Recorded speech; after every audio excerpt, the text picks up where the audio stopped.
Hello, Millwall fans. Paul Eiffel here. It's time for Chat with Chaps.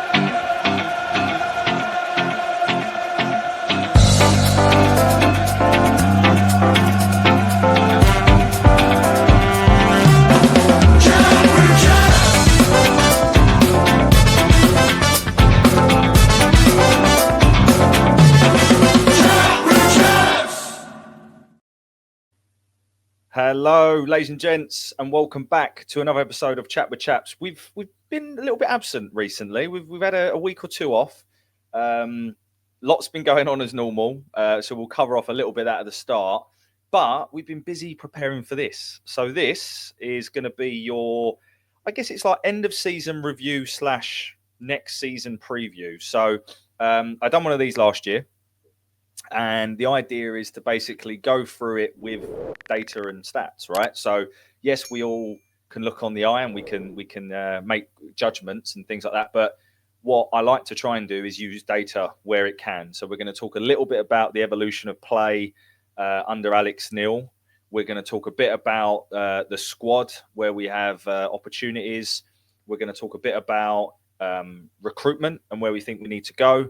And just a little bit in general about the league. So that's what we're going to do. And I keep saying we, so let me introduce my partner in crime for today. It is our Danish correspondent, Jesper. How you doing, mate? Yeah, I'm good. I'm really excited to do this one. It will be interesting to see some stats about the season we just had. It'll be interesting to talk about some of the, I would say, reinforcements that we probably need for next season.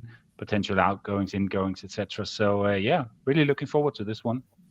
Yeah, it should be some good fun. And just to be really honest with everyone watching, so we obviously this is planned and we've got loads of data that we've reviewed, but part of it we just want to allow for natural conversation. So there's certain slides I'm going to put up that Jesper's not seen. So you're going to get his gut feel and gut reaction to it. But yes, a lot has happened, and I want to start off with a couple of thank yous. So obviously a massive thank you to the players that have left Millwall over the summer. So we know that departing captain Sean Hutchinson and Murray Wallace are two that have gone. So obviously there are more, but I think they're the two that certainly require a big thank you. Mr. Hutchinson, for me, scored one of the most important goals in our history, because if he hadn't scored that goal at Bristol Rovers, I don't think we wouldn't have got in the playoffs and we wouldn't have got in the championship. So a big part of our club for a long time, and we wish both of them, plus everyone else that leaves us, well. I also want to thank Dave. So Fevs, who's been on the channel quite a few times, has helped me so much with the data that I'm about to share. So I want to thank him, a massive thank you to him. And again, just a massive thank you to all the listeners that have listened to us throughout the season and have either contributed by subscribing, liking. This is your call to action to like, so hit the like button, please. Or whatever, coming up to us at games or whatever. We really appreciate it, and we've had a great year, obviously, supporting our chosen charity for the season, which was Cancer Research. Okay, let's get into it. So we finished 8th this season, and we're going to start with just an overall comparison of the 23-24 season and the 24-25 season, just as a real basic attempt of a season review. If you are listening to this on podcast, I would recommend trying to watch it on YouTube, because there can be a lot of slideware that we put up. However, we will do our best to commentate to it. So let's get that first slide up. So Jesper, we had an increase in points season on season, so 7 additional points. We scored 2 more goals this season. We conceded 6 less, winning 2 more games. We finished 8th versus 13th, of course. And then interestingly, to get into the top 6, you only needed 68 points this season, which I think is a low for a long, long time. And then the previous season was 73 points. So my overall take on that is an improvement, still not quite there. And actually, the thing we need to probably do is to still score more goals. Jesper, give me your thoughts on those stats. I think you just said it, Chris. We need to score more goals. It's been an issue for us for a number of seasons, and not just the 2 past seasons. And I think maybe it comes down to the fact of the managers we've had in terms of Gary Rowett and Neil Harris, how they want to set up. And I mean, no disrespect to that, but it has been a real issue for us. For the last 2 seasons, we've also had we had to deal with managerial changes, which doesn't help in terms of continuity within the club, within the squad. So it's been 2 tough seasons. I would say we've come out now with a fair return of points. I think goals scored has, I would say, it's disappointing. 47 goals. I think we were the third lowest scoring team in the league. Defensively, we've looked solid, and we've looked solid for a number of seasons, and I don't see an issue there. But it is about carrying the ball forward, being more of a forward threat that really needs working on in the summer, if you ask me. And if we want to take it to the next level and be competitive in and around the playoffs, it's quite simple actually. We need more goals, and I think Alex Neil has mentioned that several times in his post-match and pre-match interviews as well. That's what he's looking for. Absolutely, and I think we can go on to talk around what we believe we need in order to achieve that outcome. But before we do, let's just see whether we've scored more goals under Alex Neil or not. So I've just got another slide that I'm going to flick up on screen, which basically just compares the 20 games that Neil Harris was in charge to the 23 games that Alex Neil was in charge. Obviously, we had a period of 3 games where Adam Barrett took charge, so they have been removed. So just to read this out for the listeners. So in 20 games, Neil Harris amassed 25 points with 1.25 points per game. Alex Neil in 23 games amassed 37 points, 1.48 points per game. Interestingly, Alex Neil did score more goals. He scored 25 goals, but obviously in 3 games more. He also conceded quite a lot more goals. So he conceded 29 versus Neil Harris's 18. Yeah. And there's a couple of XG stats here. So our XG under Alex Neil has improved marginally. So we are, creating more good opportunities. But our XG against has also increased more significantly, going from 1 to 1.35. Now, XG is not something that we all need to, live and die over. But I think what this directionally tells us, Jesper, is that we are scoring a little bit more under Alex Neil than we were Neil Harris, but we're also conceding a lot more, right? Yeah, we are. And I think it's this transition period that we probably find ourselves in now. I know Alex Neil wants to try and play a bit more progressive football, although I know that stats that you'll show later will show you some interesting ones about possession and how we actually play our football, which I actually was very surprised by. But we'll get onto that later. But I think it's inevitable, and he said it perfectly when we played Plymouth, that when you try and do certain things too soon, certain things can happen, like the way we lost at Plymouth 5-1. Then we go on to lose 4-1 at Blackburn. It's actually 30% of the goals conceded under Alex Neil is in 2 games. So that's from 23 games. If you take these 2 out, we're actually down to 20 goals. And I'm not saying to use that as an excuse, but I think it's worth keeping in mind that in 21 games, we actually only conceded 20 goals. So we are doing a lot of things right. A few games we've got it wrong, but that is to be expected. Mm-hmm. And we just hope that we will progress even more next season, that we become even better, maybe a bit more in control sometimes. But it's work in progress, and it would always be when you get a new manager. But I will definitely say that he's done more things right than he's done wrong. I agree, mate. I think there's one sort of call out as well. So Alex Neil, 1.48 points per game.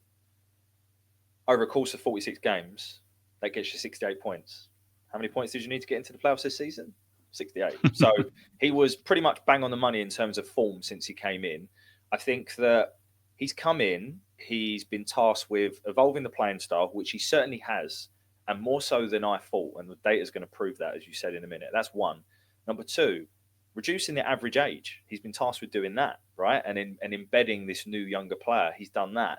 And then third, he's coming at a very turbulent time off the pitch, I would say, with various things going on. And also you got to throw injuries into the mix. So to achieve what he has in, half a season is pretty good. So I think that certainly bodes well for the future.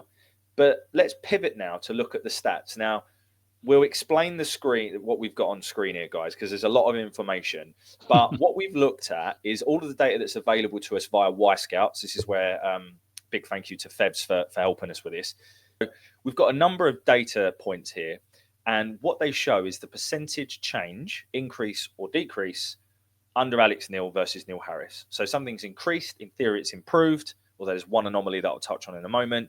And if something's decreased, that means effectively we've got worse at it. So let's touch on the things that have improved. So the first one is we've got more possession.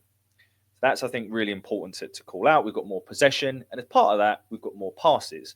Interestingly, we also have more long passes, quite a considerable increase there, around 27%. But what's not on the screen, but is also true, is the long pass accuracy has also increased.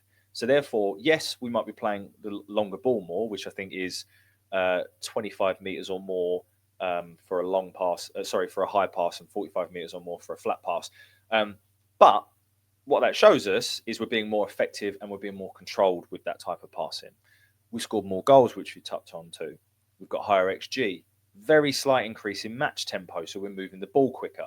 So these are all signs of a different type of attacking style. Interestingly, though, we've actually had less crosses, less penalty area entries, and less touches in the penalty area. So we're scoring more goals, creating more chances, all with actually slightly less touches in the box. Interestingly, our shots on target, which aren't on this sheet, are completely flat. Neil Harris versus Alex Neil. The other bit I want to draw our attention to here is PPDA. So that basically stands for passes per defensive action. Layman's terms, what that means is how many passes do we allow opposition teams to have before we try and press them and we win the ball back. We are very, very good at this, and that has only improved under Alex Neil. So although you can see the percentage drop, that's a good thing. Interestingly, though, our recoveries, and you can see recoveries are up, are being won in the middle of the pitch as opposed to further up the pitch, which again shows a different style of pressing. So all of that to say, we are being more effective with the ball. I think that would be like my one-line key takeout. But I've spoken a bit there, Jesper. What are your thoughts on these stats?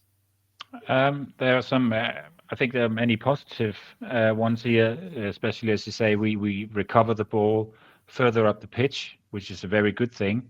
And I think it's important also to recognize that and maybe look at, and we're going to talk about personnel later on, but that when you do win the ball further up the pitch, we need to be even more effective. I think we are getting better maybe at creating chances, getting shots on goal, but I think we need to be even better and carry a bigger threat on the counter attacks. We're not blessed with pace.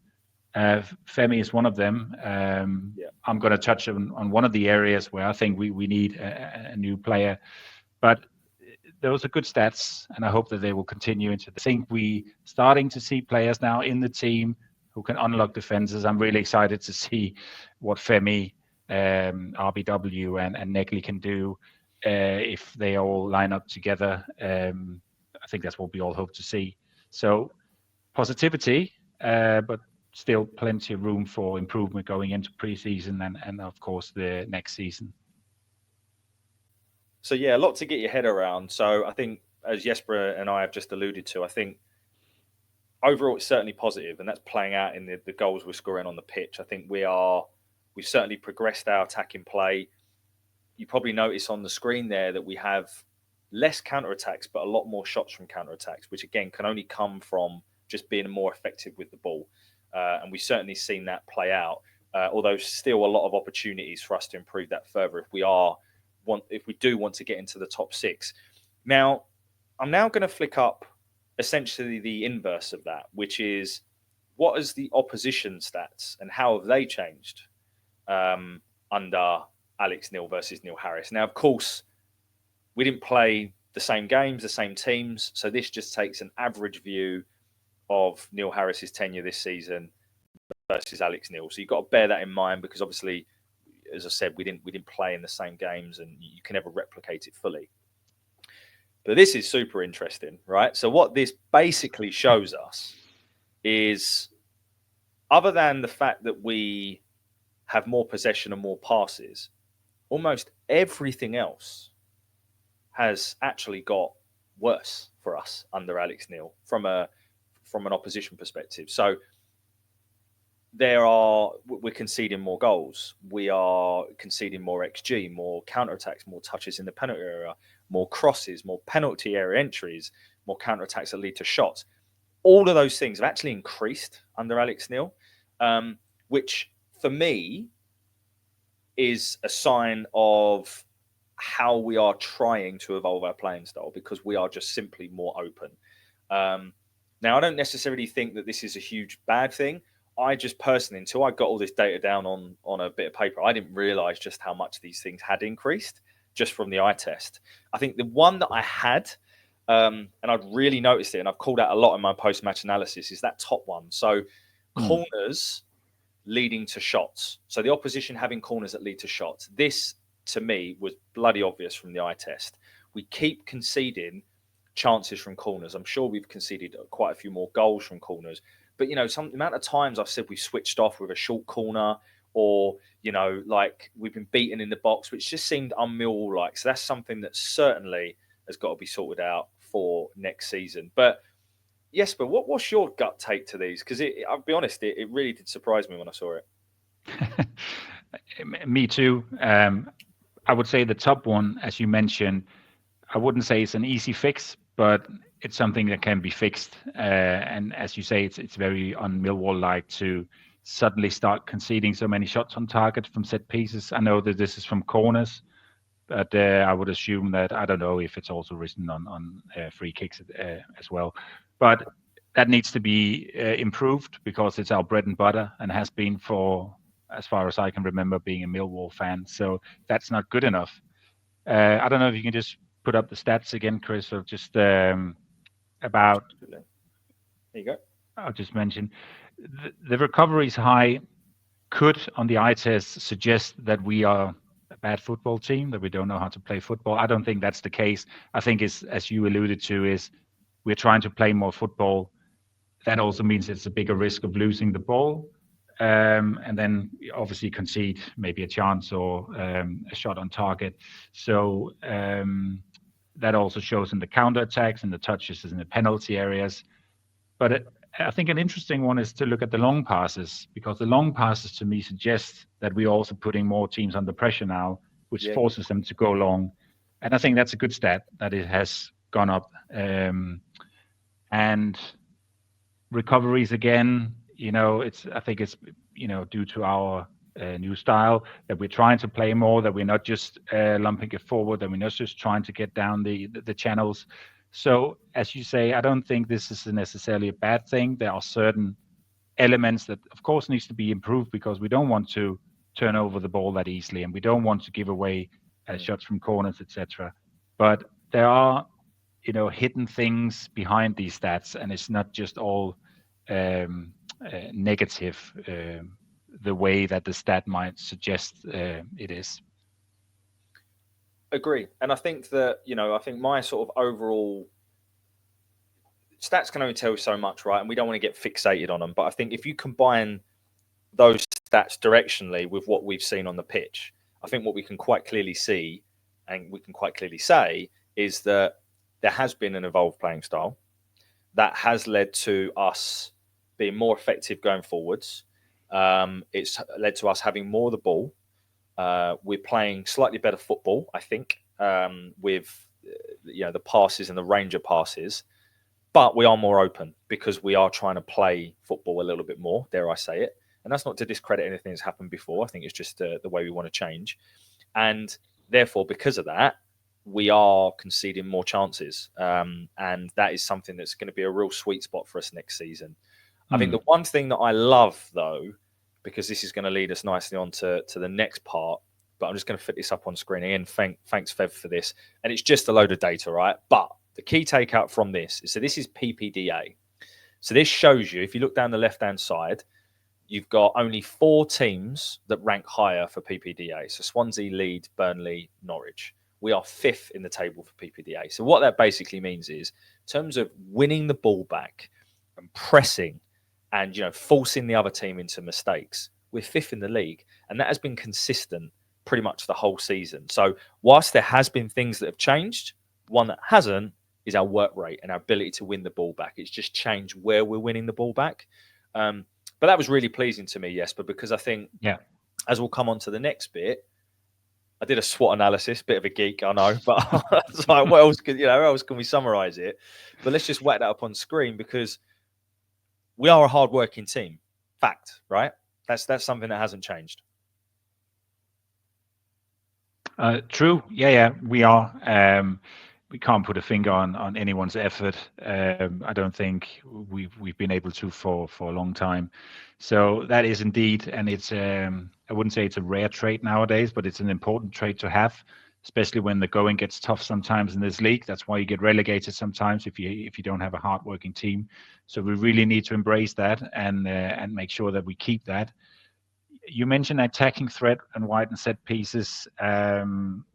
I'll agree to that to a certain extent, but I would also put that in the opportunities bracket, because as we spoke about in the beginning, goals is something we need more of. So, and then you got core of squad in tech stability. That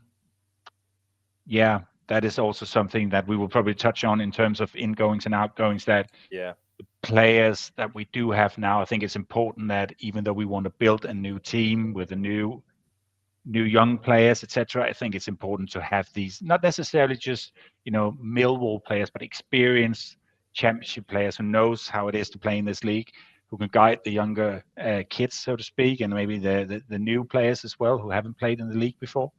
So it's something we've had for a long time, but I think we also need to evolve, and that we don't keep players on the books just for the sake of it. So I think we need to be very diligent in who we hand out contracts to, when we probably will in a couple of weeks or a month time. So really good thing to have, and something we really need to be aware of in terms of when we reinvest and when we get new players in, that we also make sure that we have this continuity and stability in terms of players who've been here for a while. I agree. I think, our foundation is, and it has been for the last 15 years, certainly I think since Kenny Jackett was a manager, is having a core of senior pros that kind of command and control the dressing room. And I know we've lost Hutch and we've lost Muzzer, but I'm hoping, I've said it, on previous shows, I'm really hoping we do keep George Saville and George Honeyman. I know that that's not for everyone, but people just gravitate to what they do on the pitch. For me, both of them have a role to play on the pitch. That is not starting every week, so they need to be comfortable with that. But they have a more important role in the dressing room.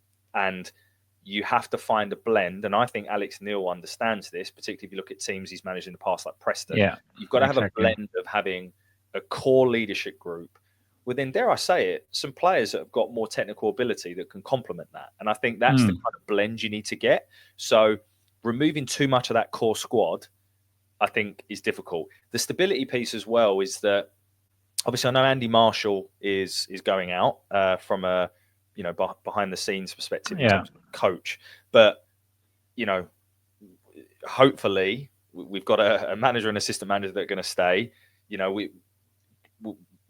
Keeping everything crossed that all of the backroom staff and obviously we had a CEO change over last year, so I think just a little bit more stability, I think, can do the club no harm as well. No, absolutely. Weaknesses then. So obviously, based on the facts, teams are countering us, right? So teams are having a bit of a field day at times when it comes to counter-attacking us. Now, that's something that we've got to improve on, I think. But I also think we need to expect this to go up a little bit if we can have more of the ball. So to your point earlier, I think, yes, it's going to go up, but we can't allow that to constantly result in them entering our box and taking shots and things like that. So that's one thing I think we need to just be really aware of as we move into next season. Yeah. The defensive set pieces, I mean, I was pulling my hair out at times last season, and excuse the pun, but we can't have that. Like, that needs to be improved. And I look at, amount of times that Adam Barrett got slagged off for this. and it's got worse. I don't care what anyone says. So that has to be to implemented. And I think pressing effectiveness, I think where we've not been able to field a consistent front four a lot, actually, I think that may disrupt the rhythm. But I'm looking for Alex Neil to kind of implement a real strategy when it comes to pressing, because it looks like we're still a very effective pressing side, but at the same time, we're winning the ball further back as opposed to higher up the pitch. So I think there's a lot to be said for also just the amount of energy that you exert off the ball versus on the ball. And as we try to find a balance between that, I think that's something that we'll need to address. So maybe that's more of an opportunity as opposed to weakness. But yes, but I think they go hand in hand, don't they? They're number 1 and number 3 teams are countering us, and it's also we want to be aware that we are not being countered too much, and that can happen if you do get your pressing wrong. Before we went on, we spoke about Joe Edwards coming in, trying to implement a maybe even more progressive style than Alex Neil had, and it just showed that we were not ready for it. We did not have the personnel to do it. We were open, clean cut too many times, and it just didn't work, did it? So I think it's about him also finding a balance. I think we can become even more effective, but I think there's also, you do want to run a risk, but you don't want to run a risk that is too big either. So it's about what can we do now and how can we be more effective going into next season? How much longer up the pitch do we dare going forward, especially away from home as well? I think the best game we played and where we really got the pressing right was especially the first half against Sheffield United. Was it the second half actually? I can't remember. No, I think it was the first half, sorry. Most of the game we got it really right. And the goalkeeper was just, he was passing it out left, right, center for throw-ins, and he lost the ball. But again, you need consistency. So it's not enough to do it in one game and then you go 5 games before you get it right again. So definitely room for improvement. You can call it a weakness for now because it's something we haven't been used to. We're used to having 2 blocks of 4 and then a lone striker, or 2 blocks of 4 and 5 and then a lone striker. So the players have to get used to it. And doing it mid-season as well is even more difficult. You don't have a pre-season where you like 3-4 weeks where you're like, all right, we're going to work on this specifically. Alex Neil basically had no time on the training pitch before March to implement anything. So to sort of take to win the amount of points that he did, it's just fantastic, I agree, mate. I agree. And one other thing that I wanted to bring up on the pressing effectiveness is factually, our PPDA is better when we've been playing 2 up top. Now, logical, makes sense, right? But we also know that Alex Neil is not really a 4-4-2 man. Now, he implemented it towards the back end of the season. Is he going to keep that? I don't know. We'll have to see. But I think that I really like the 4-4-2. And I like having 2 physical presences up top, and we're going to talk about that. But I think that's one I just wanted to say, that the stats show our pressing effectiveness was better when we were playing 2 up top. Yeah, exactly. Opportunities. I was just going to mention that the 4-4-2, it's funny because it's so out of date in modern day football, but it's so Millwall-like, and it just still works. And I think it's fantastic. I think it's fantastic that in this day and age, you can still find a team that plays 4-4-2 and they can make it work. So I don't think Alex Neil will necessarily shy away from it next season. He might have seen something and thought, I didn't think this would work, but it's working. So why would you try and move to another system just for the sake of it? He's going to have it in mind for sure when he goes into the next season. Also, the 4-4-2 diamond we played at Sheffield United. And it's good because we will have more flexibility in terms of tactics. We won't just be nailed down to playing 4-2-3-1 every game. It's a really big positive for us, I would say. Yeah, I agree. And I love the fact it's unattractive, to be honest, because I think it's so Millwall, right? So, there you go. What was not very Millwall was to be linked with a Saudi billionaire, which obviously it hasn't happened yet. And I it's all paper talk at the moment. But We'll have to see how that's not on the screen, but we'll have to see if that develops anymore or not.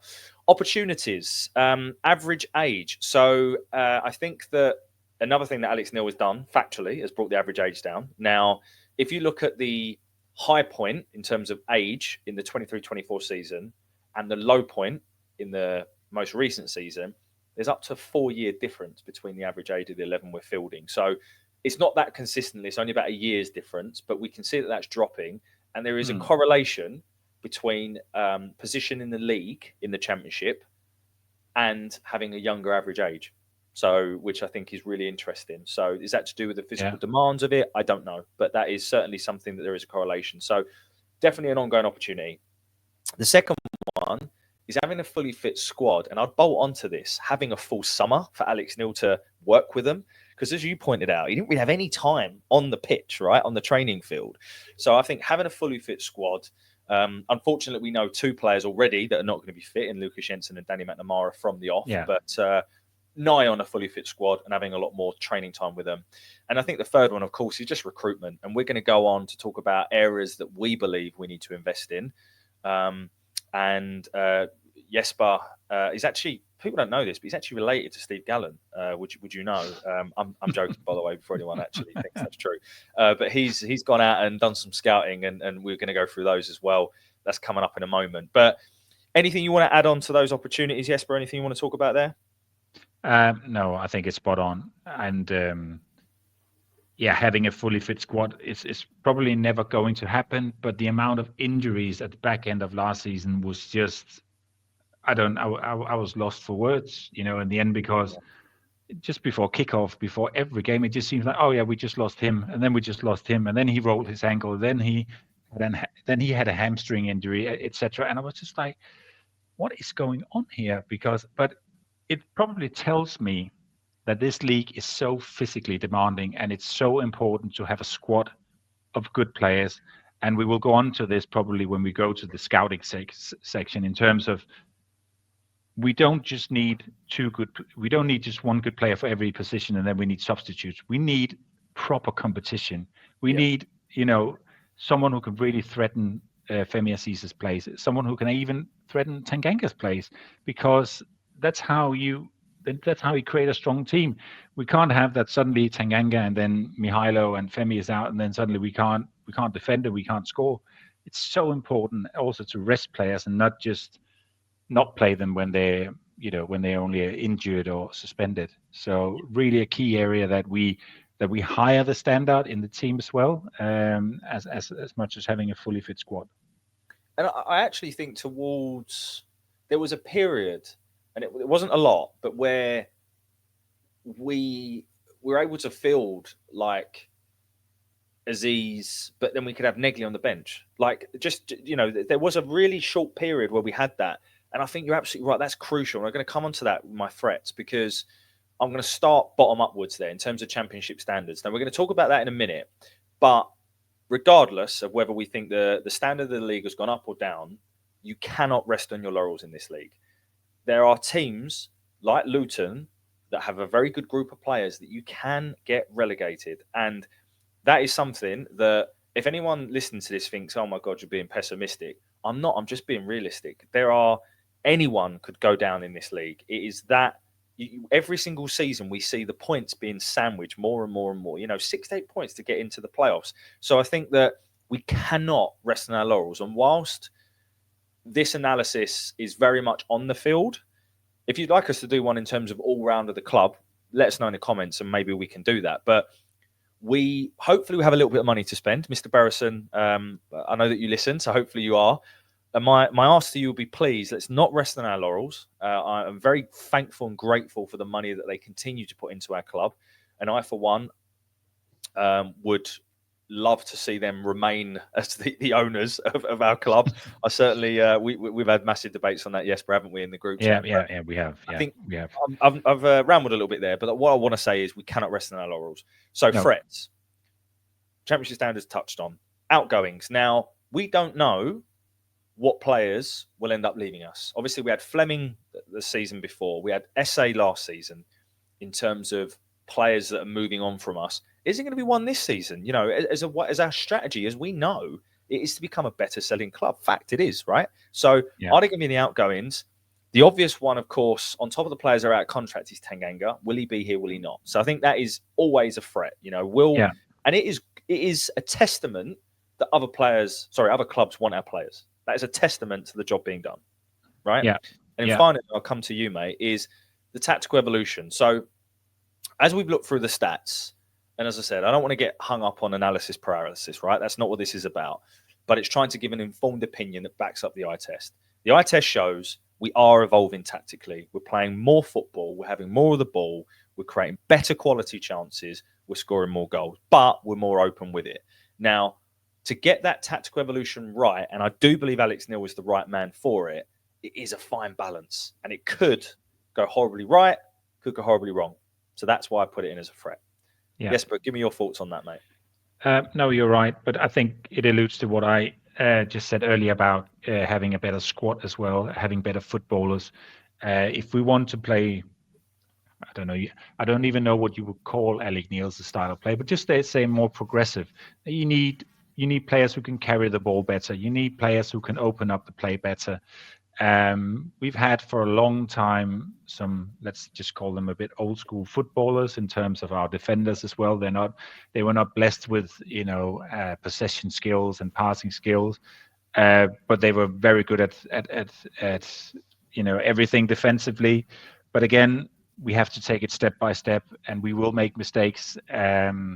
We will probably get counted on, and we will get shots against. It's there to be expected, but we need to look at what we need to improve as a team, and that is going forward, and that is getting more, entries into the box, more crosses in, and creating more chances. What springs to mind is the Borough game. Negley's injured. He wasn't supposed to play, but you put him on for 20 minutes, he gives you that bit of magic. Yeah. And we need, if you ask me, we need one or two more of these sort of, let's just call them game-changing players. Too often we've had hard-working players, which are good when you're playing away from home and you might want to keep a lead, or it's on the brink, it's maybe 1-1 and you need some who can really work their socks off. But you also need players in games where it's very tight and you need that goal to really open up teams and who can really carry a threat going forward. Yeah. And we can't expect Negley and Bangura, Williams and Aziz to play 50 games next season. And that's what I said. You need competition and you need quality as well. I love that point, mate. I love it because I'm just like thinking back. So I always felt that under Gary Rowett, it was give the ball to Jed Wallace. He can make something happen. Then it was let Zian Fleming take a shot. Just let him shoot from anywhere. Then it was give the ball to Romain Esse or do something special. And now I feel like we've got a couple of players, but we need more. And because otherwise you become tactically too easy to defend against because people can find you out and they just double up on that player. So we saw it sometimes with Femi when we didn't have Negley and Bangura Williams were both injured. So I think that is a really, really, really good point. Another thing I wanted to just mention, by the way, is talking about Gary Rowett and then obviously Neil Harris and Alex Neil and that kind of tactical evolution that we've had, and obviously Joe Edwards in the mix there as well. Gary Rowett, very effective manager of what he does, right? He kept Oxford in the league. But guess who was bottom of PPDA? Well, Oxford. I think you just said it. Yeah, because that shows you their style of play is not to go and try and break teams down, but to sit in and let's say, you break us down. So anyway, sidebar. But this is the league next year, Jesper. So my take, and I'll come to you, is I personally think the very top of the league is very similar, in my opinion. So I don't think the three teams that have come down will certainly be better than Leeds and Burnley. I don't. However, I think the bottom 3 to 6 actually is going to improve.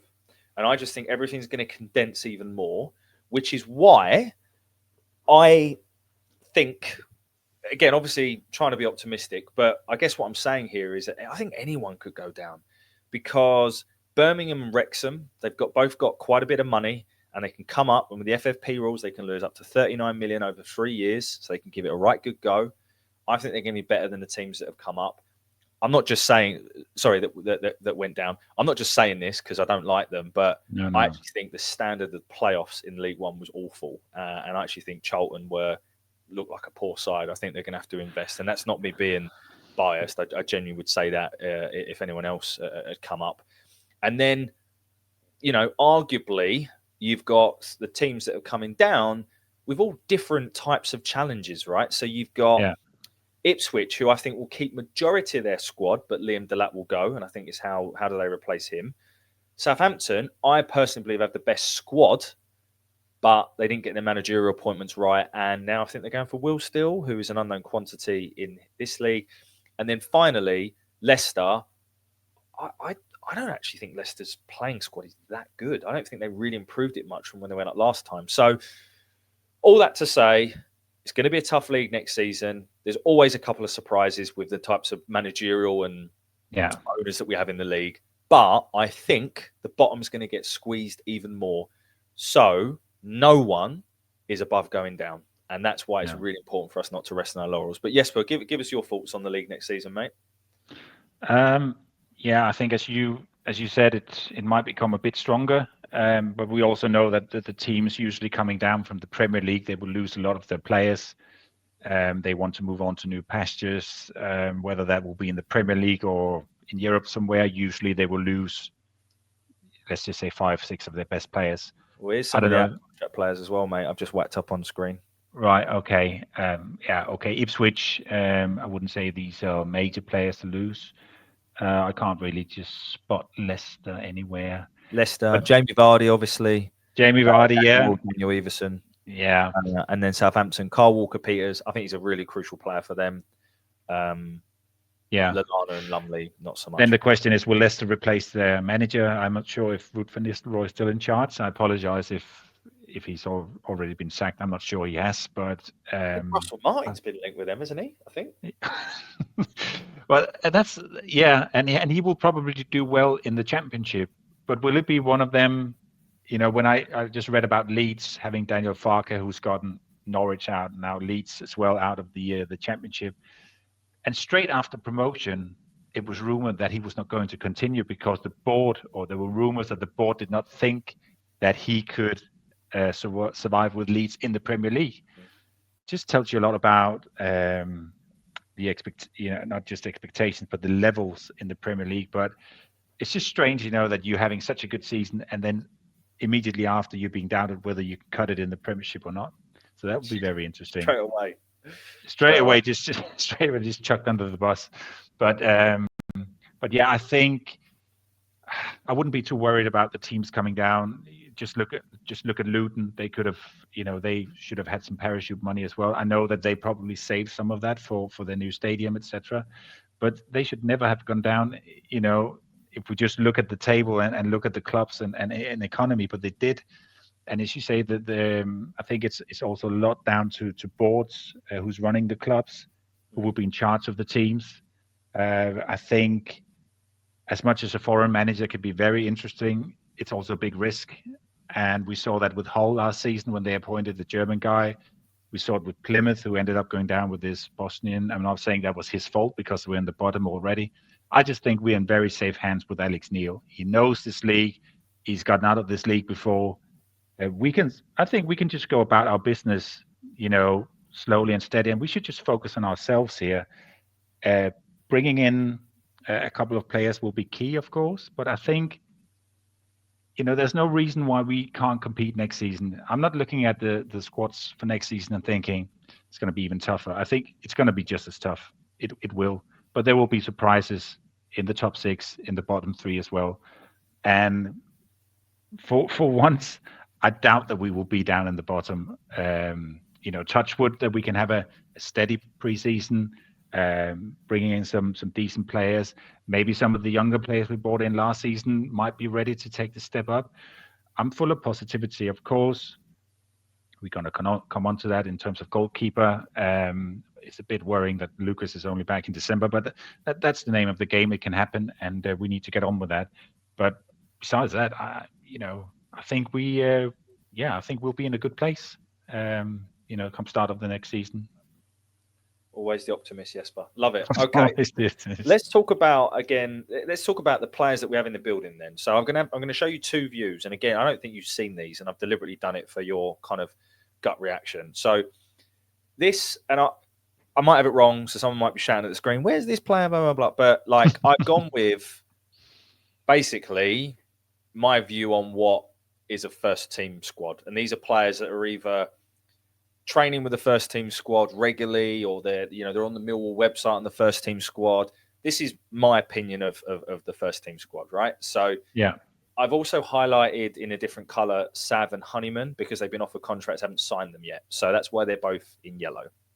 So goalkeeper department, and the second view, by the way, before everyone sort of jumps in here, the second view is, I guess, like a worst case scenario for the start of the season. So that's kind of what I want to, because I want to highlight where I do really think we need recruitment, but I'll come on to that in a minute. So goalkeepers, we have Jensen. I put Roberts here. I don't know if he's out of contract or not. So that one's a bit of a miss, and then obviously young George Evans. Right backs, we've got Leonard and McNamara. Obviously McNamara injured for some time, obviously wishing him well. Tanganga, Harding and Kramer as a right-sided centre-back. From a left-sided centre-back, we've only got Jake Cooper. And a left-back, we've only got Joe Bryan. So I suppose you could throw Kamal Grant into here as well, but because he didn't play for us, and he technically hasn't played for us, I didn't. So just to justify that. In the centre of midfield, you've got Sav, Daniel Kelly, Casper Denor, Billy Mitchell, and I put Massey in. I know he hasn't played much, but you got him there. On the right-hand side, I've got Negley. Honeyman, he could be put in a number of different places, but I put him there because that's where he plays most. And Benicio Baker, who I think can play on both flanks. On the left, Aziz, Imaku, and Maya, obviously returning from Bromley on loan. Again, could he play at left back? Don't know. I'm just saying all this because I know there'll be some people going, well, why have you got him here? I'm just trying to, showcase the options. Kundal and Bangura Williams in the 10. I know RBW's played on the right a lot, but I actually personally see him more as a 10, but I'm happy to be proved wrong there. And then technically, even without Coburn, we have 5 strikers. So we have Ivanovic, Langstaff, Nisbet, because technically he's our player, he's back, Lovelace, and then AJ Matthews, who hasn't played, but he is involved in the first team squad and has been on the bench quite a bit. So that's that squad. Now, I'm going to show you, and this is a very pessimistic view. I want to really caveat that. It's basically the players we know are going to be in the building aren't more than 50-50 to be off and have played a number of championship minutes and, therefore could be considered as starting contenders, right? So that's what this is. And this is worrying, right?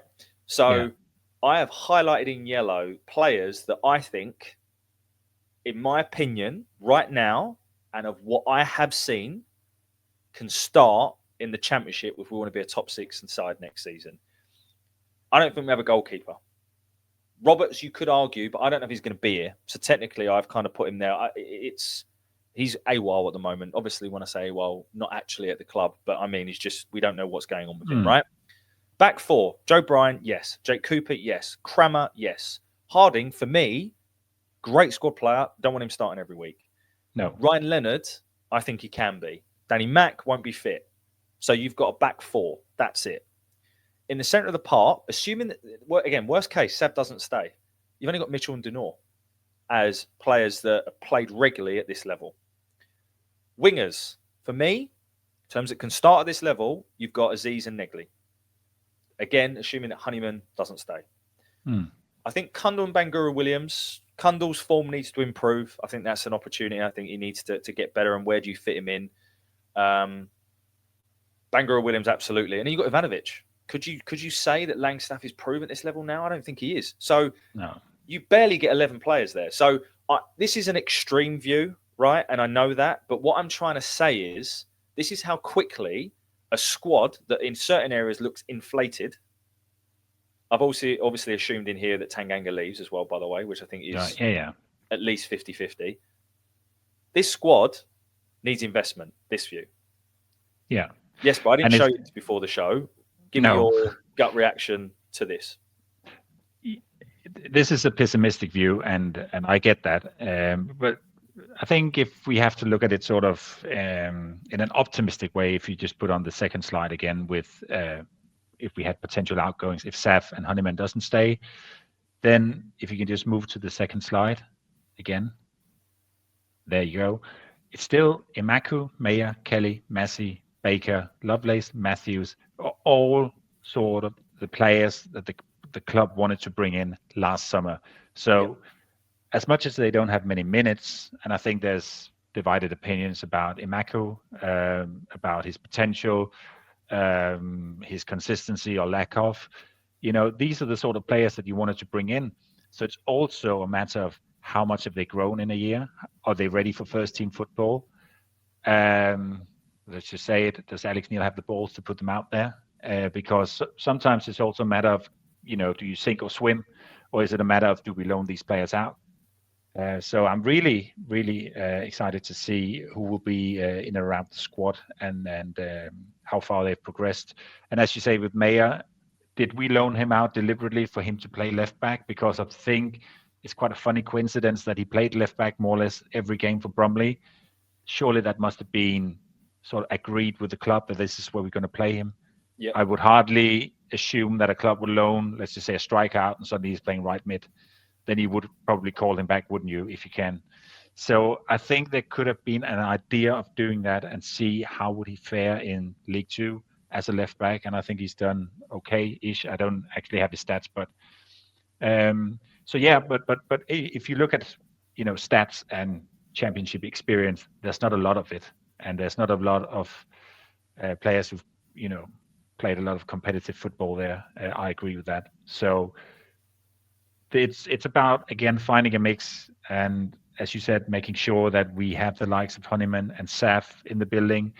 If we don't get them to sign, who do we go after then? Because you need that experience as well. Yep. Imagine if Mitchell and Denor got injured tomorrow. Do you throw Kelly and Massey in there? You can't do that. This is it. And I know we have versatility players who could be flexible, but again, you want your players to play in their best positions. So, yeah, that looks very thin on paper when you look at it like that. Agree. And listen, I've done this deliberately to spark debate, right? But I guess what I'm trying to say is, and I keep saying it, you cannot rest in your laurels when it comes to recruitment. No. When you look at that squad, we talked earlier about having someone comes out, they're as good as the one that comes in. I think we're some way off that with the players that we've lost. So we're now going to pivot to Jesper and I's point of view on a wish list. So recruitment team, if you're listening, we've done your job. You haven't got to worry. So obviously we know nothing about, we know a little bit about football, don't we, Jesper? But we're maybe not that standard. So just going to talk through this. Yeah, and if I can just mention that some of the players we found, there's a little bit of a football manager, championship manager in this. So it's we've obviously looked at leagues where we think that the team would look at the profiles, sort of age, value as well. In terms of what we would be able to get out there in terms of the size of our club. So that's what it's based on. No, mate, agree. And I think, before we show those players, what we're going to do is we're going to show the positions and the qualities we think we need to bring in based on everything that we've covered today, right? So let's bring that up. So this is our recruitment wish list. And I have put them in order. Jesper may not agree, and we can debate that as we go through. But this is my opinion of what I think we need, and you can see there's up to 8 players here, so this is why I still think there's a lot of recruitment that needs to be done. Okay, starting at the top, a right wing back. Now this is interesting because we have 2 right backs already in the squad. Technically we have Ryan Leonard and we have Danny McNamara, plus I don't know if there's a young up and coming right back. I'm sure there is, and name escapes me, although I think Carl Smith's gone, so he's gone, so it's not him. Obviously, have Ben Drake on the left-hand side, but hasn't featured. I suppose, in theory, Ben Drake could have gone into the previous slide. But anyway, a right wing-back. Now, the reason I put this here, and this is something that I couldn't get stats for. So this is based purely on the eye test. But the way that we play, Alex Neil has a very wide left winger, and then his right winger he likes to tuck in, which creates so much space for Tristan Kramer. How many times, what was a game where Kramer had 2 chances and he blazed them over the bar. And that's not to discredit Crammer, but the amount of times that we say that Crammer is in the final third and he just seems to have so much space. Yeah. And I want Crammer to play at centre-back. I think if we can sign a right wing-back that has still very good defensively, but has the qualities of going forwards, of putting the ball in the box, having that real acceleration to exploit those spaces, that to me is a very clear style that Alex Neil likes to adopt. And I don't think we can fully exploit it with the players we currently have in the building. And it also addresses arguably number 7 on this list, which is some pace. So I think we need a right wing back. A Brooke Norton-Cuffy would be perfect, by the way. I was quite impressed with, is it Ethan Galbraith, who was Leighton Orient right back yesterday as well. So a right wing back that can exploit the tons of space that we get down the right-hand side, I think is crucial. So that's what I've got as number 1. Number 2, I think the first 3, by the way, are equally important, is to re-sign Josh Coburn. I've made it clear. I think that we should. And I think that it reminds me, and we've said this before, of a young Richard Sadlier. There's so much potential. He's got so many good qualities. Yes, there's still work that needs to be done. I think he needs to bulk up a bit. But I really liked having 2 centre forwards that are quite physical up top. And I think that nearer the end, you could see Coburn and Ivanovic linking up really well. And I also think that whilst Ivanovic got the goals, and there's certainly another strength for us going into next season, when's the last time I had a proper goal scorer? I think you can't underestimate the donkey work that Coburn did. So I really like that, and I like that combination. And for me, bringing in Coburn or a physical centre forward is a must. I'll cover number 3 now, Jesper, and then I'll come to you. And then I think we need Saville version 2.0. So again, I can't get the stats on this, but I don't think we have a central midfielder that is comfortable with driving forwards with the ball, carrying it up the pitch 10, 15 yards. I don't see that enough from our central midfielders. I think Casper's done it a few times. Yeah. And I think, again, Billy's really improved, I think, actually. But I still want, and this is a very hard combination of qualities to achieve. So I don't think this player is going to be cheap. But this is like a Sam Morsey, a Lewis Travers, a midfield general, someone that gets around the pitch, links play, organises, leads, brings that leadership qualities that I think, again, the group will need. Now Hutch and Murray are gone. Who knows with Savin and Wallace? But also it can drive up the pitch with the ball. A lot of qualities there, but I think we need it. And if we don't get it now, we certainly need it in the next window. Because I think that as Sav's role evolves at the club, bring that next version in. We talked a bit about Malumbi as that player. I don't know. But they're my top 3, Jesper. Please give me your thoughts on those. I think a right wing back is essential also because Danny McNamara is injured and Leonard is not going to play 46 games. I know people say then Krabber can play there, but he is a centre back. And I want us, as you mentioned, to have a right wing back. So I've gone out and just had a look of people or players I could just think of. And we've also added players that we've been rumored with. So the one that just sprung to mind, which I was a bit surprised about, and I think the link even came in January, was Anthony Dijksteel, who I believe will be a free agent. There you go. Over the course of summer. There you got the full list. But he's 29. He will be 29 this year. He's got tons of experience. He's played in England for 10 years, and he's got 153 games in the Championship. But he's got 2 goals and 5 assists in these 153 games. So what does that tell you? Is that the type of attacking wing back that we're looking for? Age-wise, I also believe wouldn't make sense. And would he be an upgrade to what we already have? I don't think so. So I'll be a little bit surprised if that one actually comes through. He's not the age profile either, Jesper, that we're going for. No, is it? He's not. He's 29. So again, okay. You could say it's a smart bit of business. If that's an area where you don't want to spend all your money, you can say, all right, we can get a free transfer and we can spend more maybe on I'm just saying a winger or a striker, or because we know there are limited funds to use in the transfer window. We were not blessed with hundreds and hundreds of millions. So, of course, we need to be diligent and smart about our recruitment. But I just don't feel that he would be the right profile. But let's see. One that springs to mind, and this is due to my Danish relation, is Oliver Sonne, who was signed by Burnley in the transfer window. And it was actually someone I thought that we could have had a look at. He went for €3 million, which I think for us would be quite a lot of money. I believe that's what we signed Neckley for, wasn't it? Or Ivanovic as well. So he came in the January transfer window, but only played 96 minutes throughout the back end of last season. So he was behind Connor Roberts, who played, I think, majority of the games at right back. And what does that tell me? I think Connor Roberts is a decent right back in the Championship. I don't think he's a very good player in the Premier League, and I mean no disrespect. So I'm just thinking, will Oliver get a chance in the Premiership if he can't even get it in the Championship with Burnley? So I think there might be an opportunity there, whether we could get him on loan or whether we could get him, a bit on the cheap. They might want to recoup something. I don't know, but it will be an option. He comes with good pedigree. He played 116 games for Silkeborg. Silkeborg was actually in Europe a few years ago, playing against the likes of West Ham. Scored 12 goals, made 15 assists. And just to compare with a player who I think most teams would have in their side is Van Eyvik from Coventry, who played 100 games in Holland before he arrived at Coventry, scored 8 goals and made 5 assists. So he would be the sort of profile that I would be looking at. One who gets forward, one who is more attacking minded, but obviously also need to assist.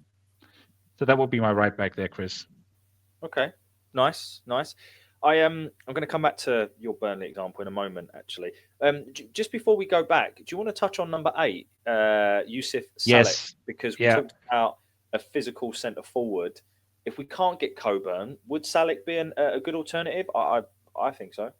Yeah, I think you mentioned him, didn't you? I think either in the group chat or one of the lives we did. I can't remember. But yeah, he came from Sweden. It was a big signing, I think, for Cardiff for around €4 million. So I'm not sure what he would go for now that they have gotten relegated to League One. They want money for him because he came in, played 20 games, scored 8 goals, and in a relegated side, I think that's decent numbers, I would say, for a team struggling. So I'm not sure what he would cost, but he's 23. He would fit the model. He's physical. He would be exactly the type of player that you request and that you want as a physical presence up front. So he would definitely be. I wouldn't know if he's on our radar, but he would fit exactly what we need. So he would definitely be on the short list for sure. Slightly heavier than Coburn, maybe not as athletic, but really strong in the box. If you get crosses in, he will be there.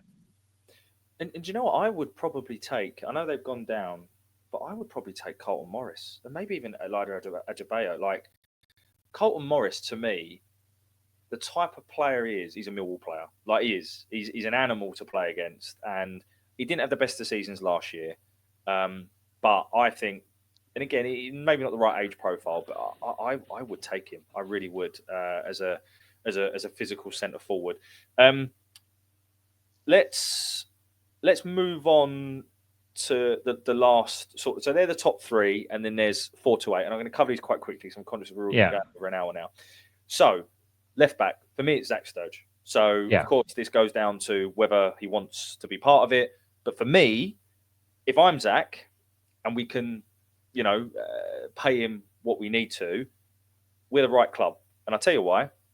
Number 1, clearly fits in well with the group, right? He clearly fits in. You could tell that just from some of the videos and interactions. He fits in well with the group. That's 1. Number 2, I think as good as he was in the couple of games, I think he needs more time before he becomes a Championship regular. And he has Joe Bryan to learn from. So Joe Bryan can continue. He's got another year of his contract. And you get this nice transition of probably Joe Bryan after this next season. Maybe he's not here anymore. But he can learn from Joe Bryan, who has been a very good Championship left back pretty much all of his career. And he can, continue to build on the qualities he's got. Plus, I expect him to play numerous amount of games. So for me, Zach Sturge, we need to try and sign him. Number 5, I think we need a centre-back. However, if Tanganga goes, it becomes more urgent than if he doesn't. And I would argue that we probably need someone that can play on the left-hand side of centre-back. And I know you've got a candidate for us in a minute, Jesper, so we'll talk about that. The goalkeeper. Now, I don't know what's going on with Liam Roberts, so I can't really comment. But I think George Evans should be loaned out next year. I think that is the perfect thing for him. I think he's come in and he's proven that he certainly has a future at the club.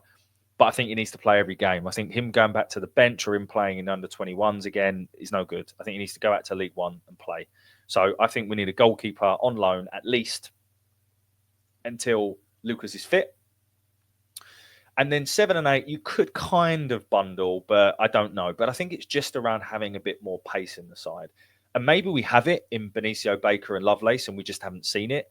But I want someone who, I look at the wingers we've got, and could you say, other than Aziz and Negley, that they're all ready to start? I'm not sure. And then again, if Coman doesn't come in, we don't really have that real pacey centre forward. So I just want a bit more pace further up the top of the pitch. I think that's the way I would describe it. But Jesper, give us your thoughts on those, and then we'll cover off some of your gems again. Yeah, I think I'll mention them as we go along. I think Sturge, left back, should be main priority. I think we were linked with Thierry Small from Charlton. I'm seeing him playing as a right winger according to FOTMOB, where I usually get my starting lineups from. So he did, and I think he played in the semi-final as well. So I'm not sure whether he is an in and out left back. Anyway, I would assume that he will sign a new contract now that they got promoted. So I would push the boat out to get Sturge in, as you said, as he's been here for 4 or 5 months. Can learn from Brian and hopefully become our number one left back down the road. And centre back, it's an interesting one because, yes, we do have 3 good ones as it stands now, but we need one more. I agree with that. And I think we were already linked with a player that was also linked with Plymouth. It was he's not on the list, but I'm just going to mention it was a player called Mike Erdehuizen from... yes. And we've got Brackelman there as well, haven't we? Yeah, from Sparta Rotterdam, and I just seen that he's signed for Utrecht, so he won't be signed for us. Brackelman came up, I think, at the end of this season. He plays for Paderborn in the second best league in Germany. He's a tall defender. He's a bit like Cooper, a bit slimmer, but also 196. He's a left-footed defender. Has a year left on his contract and could maybe be a good signing for us in terms of value also. He's 25, so he comes with experience. He's not a young player. And then we went out to find our own player, Rio Hillen, who is quite interesting because he's got one of the best passing accuracies in the second best league in Holland, but he's also very good defensively. And he could be one that could carry the ball out from defense. You talked about, Chris, players that can move the ball forward from central midfield. I'd like to see sometimes, as Tanganga does, a central midfielder that can carry the ball up the field and that doesn't necessarily have to pass it, the minute he gets it. So he could be a very interesting player. He's 22. He's been through the youth system at Ajax, just like Cian Fleming. And as we know, they train a lot in possession and keeping the ball, etc. So he could be a good signing as well. He's valued at. Sorry, mate. Go on. Carry on. No, just the last thing was he's valued at 550k euros, and this is according to Transfermarkt. This is all the info we have is according to Transfermarkt. I'm going to throw another one into the mix there as well, mate. Similar to what you said earlier about Oliver Sonne, Hans Delcroix. So he's a Burnley player that played against us for Swansea. And I remember when we played Swansea, I was like, Coburn and Ivanovic have this geezer on toast. He's half the size. They're double his size. He bullied them. He was so strong. I don't know if you remember this guy. He played left centre-back, and he was outstanding. So he's on loan. He's 25 years old. He's a left-footed centre-back, or he can play left-back if needed. Belgian, I think he's played capped once. Burnley signed him from Anderlecht. If he can't get in the team at Burnley in the Championship, he's not going to get in the team at Burnley in the Premier League. So whether we can afford him, I think they paid 3-4 million euros for him. But left-footed, experienced in the league, could get on well with Casper if he's Belgian. Just, he's played at the Den. Yeah, but you shouldn't underestimate that. You remember how Casper and Cian, and even though they are Dutch and Belgium is not the same, they were quite close. And Casper was a bit sad when Cian left for Burnley. So never underestimate that if that were to happen. And as you say, Burnley might want to recoup some of that money, but going up means that they will get a lot of money. So 2, 3, 4 million is suddenly not a lot. And if you can get him for, I don't know, 1.5 or something, maybe that could be a very good deal.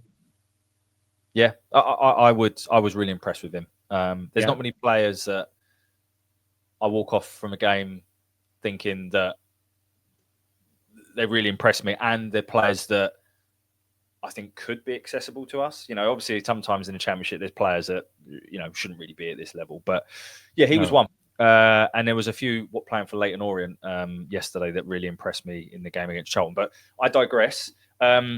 Take us through your last couple on here, mate, of some of these, Jesper Gallic gems that no one would know about other than you. No, and basically we especially looked in Holland because we've had good success so far with Cian, and it seems like Neckley will be a good addition as well.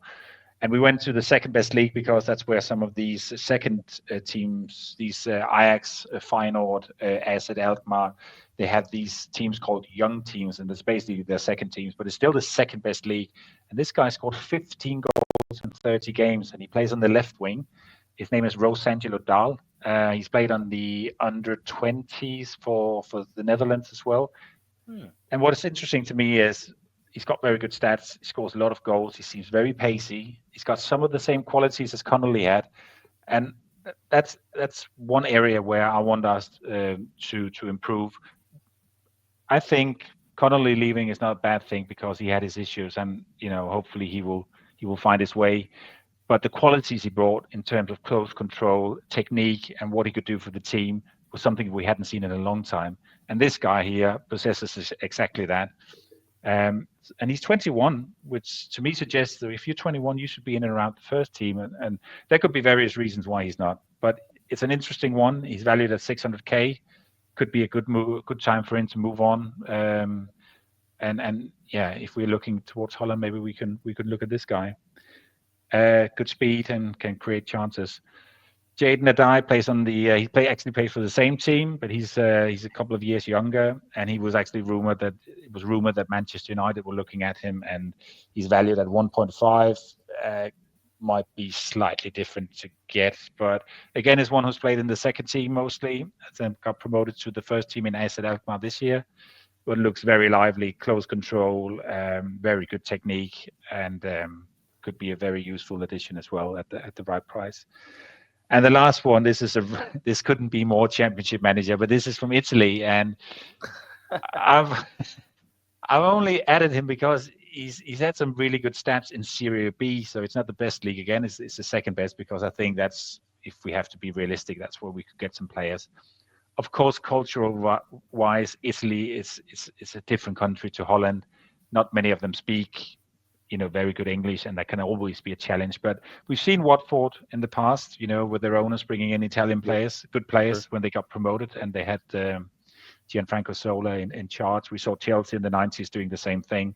So it's not impossible. He's a little tricky winger, very good at carrying the ball, very good shot from distance, plays in a small club called Mantova, if any Italians are listening. Valued at 600k, 22 years old. And could also be a gem. I don't think we would have to pay that much for him. So this is the list, Chris. And over to Mr. Gallon, right? Exactly. There's no commission on the first one if you buy one of these, but I can assure you that there will be on the second and the third one. So it was just we wanted to bring you some alternatives, some players that we've looked at and think, where could this scouting system that I think we are using as a club, where would they potentially be looking? So there you go. Love it. No, thank you for doing that, Jesper. I really appreciate that. And I think to bring it full circle and to close out, I think what we're trying to say here is that 24-25 as a season, despite all of the stuff going off the field, was progress season on season. Fact. That's number one. Number two, we also have progressed the way we play. We're trying to play more football. We have more of the ball. We pass the ball more. We're an more effective attacking team. But as part of that, there is a learning curve, and we will be more open as a team. And that's something we just need to keep an eye on. We've got a good core of the squad with, a lot of the leadership and core still intact, which is great. But we can't rest on our laurels, because whether the league is better or not next year, it's the championship, and you can't. And you've got to have players that can come in and do the same level of job as the ones going out. The squad in some areas looks a little bit inflated. In some areas it looks a bit thin. But we've identified a number of positions that we think we need to improve. A right wing back, another central midfielder, and a striker are a must. And, of course, because we wouldn't be doing our job if we hadn't, we've shown you some players in and around Europe that we think could add value. So if you only listen to 30 seconds, that's it. We hope that this was interesting for you, and hopefully you can see the amount of prep that's gone into it. So, hopefully that was, was a decent listen for you. I know it's gone on a little while, but these ones are very hard to time. And Jesper, any closing statements? And obviously, thank you to you for coming on. No, just I'm already excited for next season. I'm really excited to see who we actually bring in and how we approach next season. I'm really curious to see how these young players get on, who has matured, who we will see next season. I'm sure there will be a couple of surprises as well. So no, good to be back on, and I hope that something that the listeners find interesting as well. Awesome. Well, thank you. And if you're still with us, thank you for tuning in. Give us a like, give us a subscribe. Tell us what you liked. Tell us what we could do next time. We're always just trying to have a bit of fun and develop the channel as much as we can, and all for good causes. Enjoy your week wherever you are. We'll be back, I'm sure, very soon with another live show. And until then, of course, bye for now. Hi, it's Steve Morrison here, and you're listening to Chat with Chaps, chatting Millwall, come rain or shine.